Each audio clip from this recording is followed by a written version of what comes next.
The current state of reading is appalling. There are not very many books in our schools, and many of our parents have not encouraged our people to read. A child who cannot read from primary will have a problem even when he goes up to higher levels.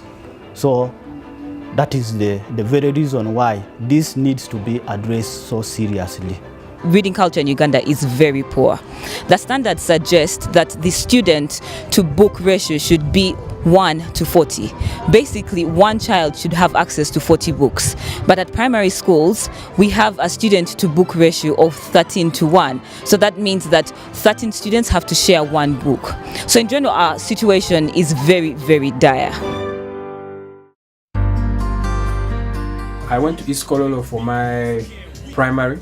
I studied there for 7 years. One Sunday I went there and I found the headmaster, deputy headmaster, and we just had a conversation. He was telling me about how the library is still not operating and how the books are old, a list of other problems going on in the school. So we thought, okay, fine. How do we be a solution or help to these issues? We are working with O.P.U Africa, which happens to be the official NGO that's running the project. You have raw records, and me just really helping with guiding people to execute the vision. That was the birth of the Reading School project. O.P.U Africa is a social enterprise whose mission is to create and engage a network of change agents to influence culture. What that basically means is creating a group of youth who will use their talents and passions to solve societal problems. Ultimately, our goal is to inspire, empower, and transform our youth to be able to be change agents in their different spheres of excellence. The Reading in School project is one that aligns with our values of O.P.U Africa. One, it is being championed by a young man who is using his giftings for social change. Raw Records is a hip-hop and R&B record label established in 2007. O.P.U comes up with an idea of reading is cool. I got interested because when you look at this, the young generation needs really to read.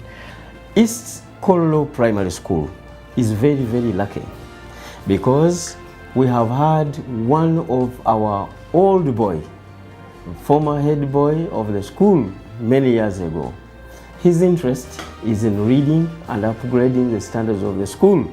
O.P.U Isaac, what is so interesting about him is that he was a very vibrant head boy. Isaac came to us with a passion to use his music for something bigger. I'm passionate about all three things: reading, hip-hop music, and the school. And East Kololo is just like the springboard. We hope that after a certain period of time, the same concept can spread. The end goal of Reading in School project is basically about getting the children to see reading as a fun experience as compared to a compulsory requirement for education. Literacy is actually a human right, and it encourages lifelong learning. So the ultimate goal is to ensure that we actually create change agents in our youth, and in particular in the children. But then again, these are the same students who like music and they enjoy to see us on TV. So if that's what they are seeing, how can we influence them to do something that can now help build a nation? And that's the conversation we're trying to have here.